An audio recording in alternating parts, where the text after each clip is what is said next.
So I'm with 3 of our exec members today, and we are celebrating International Women's Day. So one question for you all to get started. So when you think about give to gain, what does that mean for you? I like to think of it as paying it forwards. So what are the things that somebody might have done for us in the past that we can role model and help others who are earlier on in their journey, in their career? So I think about give to gain as another way of saying pay it forwards. Yeah, I tend to agree. We've seen some great examples, haven't we, where you give a little bit, whether it be investing your time, a little bit of advice, a shoulder, and, you know, and lending an ear, and it helps, you know, somebody take their career forward, and you get so much back. I think as well, it's how we, from a male and female perspective, in terms of what we give, because we can't do this on our own, and making sure that we're doing it in a way that's really balanced. And one of the examples I would give is, so for example, in our apprenticeship programs, we have programs that are our leadership apprenticeships, but then we have our women in leadership apprenticeships. So we're giving something different to our female colleagues. It's not differentiating. It's equal in terms of what that offers for all of our people, but leans into the needs and support in a different way that's more targeted. So I feel that's a way that we can give something different to different people to keep everybody moving forward. No, definitely. And then looking at yourselves then, so who have given you something important early in your career, and then how has that shaped how you lead today? It's an interesting one. I don't know about you guys, but I didn't have a female role model early in my career. There weren't many. There wasn't. No, there weren't many. And, you know, now, knowing how valuable that would be, I think it's really important to have strong female role models, because they weren't around. I think I was lucky to have some male role models that really connected and supported me. Me too. And one of the early learnings, and I remember him describing it as your career's like an escalator, and it goes up, but you fall down as well, and that's how you build resilience. And those bumps and bruises along the way, the things where you've got to pick yourself up and dust yourself down, they hurt at the time, but they're the things that make you more resilient. And as a female in industry, in a corporate environment, resilience is one of our key tools that we can use to help us keep moving forward. And so in terms of, you know, the way I pay that forward is, you know, nothing's ever easy. We have to work hard. That as a result of that, you're going to have bumps and bruises. You're going to have the difficult things that happen to you, but they're the things that make you stronger. And as your career grows, make you more able to deal with what comes in a senior position. I agree. I like those 2 points. For me, it was around recognising that my leadership style wasn't wrong. Because I think when you're in an environment where perhaps there aren't as many people who look like you, you can feel a little bit like the odd one out. And sometimes that can be exacerbated by the environment that you're in. But I remember being on talent programs and going through the different leadership styles, and for the first time realising that the way I operated, even though it might be different to the dominant type, the average type, it was still just as valid. Can be just as successful, and that gave me great confidence to continue to operate in the way that I was seeing success, and not have to fit into the archetype or the average approach, because one is not wrong, one is not right. It's about the collection of those approaches that ultimately make us successful. That was really powerful for me when I learned that. Yeah, totally. So a question for you, Catherine, then. How do you think leaders can give in ways that help women get more opportunities and influence? Yeah, so I think we would recognise that it's quite a well-known fact that oftentimes women don't put themselves forwards for opportunities if they don't think that they're completely qualified, that they have, you know, the time, the efforts and all of that sort of stuff. They've got the sponsorship. Just generally, not everybody, but generally it can be a little bit more daunting. It can be a bigger step for women to put themselves forwards for new opportunities.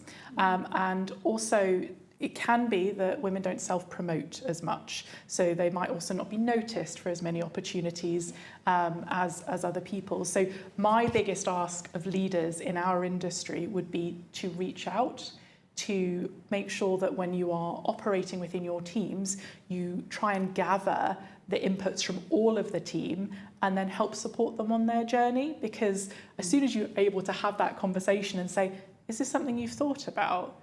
Why don't, what experience could help you here? And put yourself out there to level the playing field, essentially. That would be my biggest ask of leaders in our industry. No, that's perfect, thank you. So Lisa, can you share one example of when you gave your time or support and it led to real progress for someone else? She can't give one. Just one. There's so many. Not have all of it. There's been a lot, and I coach and mentor a lot of people in our business. But I think one that stands out for me as being one of my proudest, if you like, is I was privileged enough to work with Leeds Beckett Uni on their Women in Leadership programme as a mentor. And I worked with a young lady called Khadija. She was a psychology student, and we worked together for about 6 months. The aspiration, she didn't know where she wanted to go with that. She didn't know where that degree could take her or what opportunities. And taking the time to meet her, listen to her, understand what made her tick, what was the things that she was passionate about, and then using my network to connect her to different opportunities for her to be able to test some of that.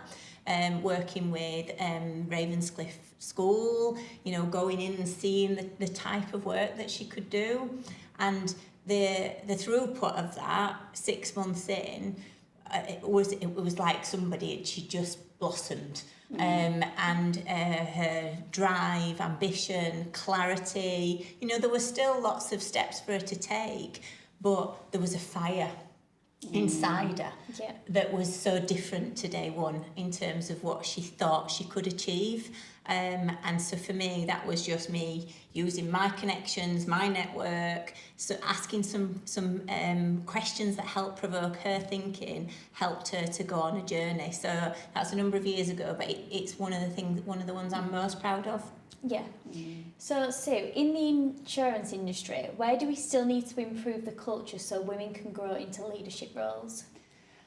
It's a really interesting one. So I've been in the industry for almost 35 years, and I've got vivid memories of when I got my first role that took me external, so out of the safety net of the walls of the insurance company and out into the market seeing brokers. And there was a quite a lot of challenge because I was I was the youngest in the entire country. I was female, and there was only, out of a sales team as it was then, I think of about 35, there was only 2 females. And every broker that I went to see was pretty much male. And it was daunting. Now, and then I'd go to an institute dinner and you'd look round and there'd be 2 or 3 females, just all these black and white suits. And it was really, really daunting. And a little bit like you say, do you fit in? Should I be here? Can I wear that dress? Can I wear that dress? That doesn't fit in. There was quite a heavy drinking culture. Yeah. Crikey, I'm a lightweight. How am I going to manage here? Yeah. So if I fast forward now, which is probably 30 years on, and we go to insurance events now, I look around the room, it's not 50-50, but the balance is much, much better. And you can definitely wear the dress. And you can wear the dress. And you don't question walking in, do you fit? But so the industry has definitely moved on, but there is still some roles that are seen as male roles. Catherine, you're quite unusual. You've got a heavy pricing data role, and that was often seen as a masculine male role, especially because boys tended to lean towards those subjects. But there is still some roles, but there's more females coming through. And I think there's 2 ways of tackling this. Firstly, how I survived is what Lisa said, resilience, and also a few people, males, that championed me and gave me the confidence. So I think there's two ways to tackle this. I think as female leaders, we've got a role to play in really bringing other females through, not just in the industry, but in roles that may not be perceived a female role, so a couple of angles. And the second is really seeing our male colleagues as allies and getting men to champion women in these roles. And I didn't have the strong female role model, but I worked on resilience and a bit of support. But nowadays, there's both. So International Women's Day for me is as much about men champion women than women, doing what we're trying to do. It's both. It's both. And we've got where we are today with male role models, male champions, male allies. There's more of us around now to be able to champion and support females. But I certainly have felt the support of senior male colleagues who saw something in me and gave me the confidence and courage to try things. There's more respect as well, I feel now, because I really had to work hard to earn my respect, more than maybe a young male may have done at that point in time. I'm going back 30 years. Whereas now I think there is actually respect for the value that you bring, irrespective of lots of things. We went to an international women's dinner, didn't we, or women in insurance dinner. And what was nice there was the number of men that were hosting the females of their business and showcasing. And then just to finish off then, so what advice would you give to young women in our industry to help them progress? I'll go first. Don't limit yourself. Believe in yourself. Don't see being a female, a mother, a part-time worker, a flexible worker as a prohibitor for a career. There are opportunities, and it's a travesty how many females drop out of the industry, out of corporate life, because they don't feel like they can balance that. And I was just hearing that the other day from somebody when I was describing what we do and how we do that, and the flexibility we show for females at different life stages, and they were like, that sounds really unique and different. That's not the norm in terms of what I hear. So don't limit yourself, have the confidence to go for it, and don't see different life stages as limiting factors. I'd add to that, if you're privileged enough to be able to choose where you work, and not everybody is, but if you're privileged enough to be able to have a choice of where you work, look for those environments and those cultures that provide the flexibility, the common sense approach. There's no silver bullet, it's just common sense, simple, consistent approaches. Look for environments that will help you thrive. An example here at Coffey, 40% of our executive team are female, and it is a known fact that people who have a more diverse organisation, a more diverse leadership team are more successful, and that's because you have a diversity of thought and a different perspective on things. So if you have the ability to be able to choose the environment that you work, look for those company cultures, those environments that are going to help you thrive, with senior role models, the flexibility and support that can help you bring your best self to work. Mine would go a little bit across both of what Catherine and Lisa has said there. Is you can be brilliant at more than one job. So you can have a brilliant career, and you can be a brilliant mum, a brilliant wife, a brilliant whatever else may be. You don't just have to be one or the other. So don't be. It's about that don't be limited again thing, that you can actually excel in lots of different things. And in line with what Catherine says, having a blend of opinions and a blend of voices often drives the best result. No, that's great. Thank you.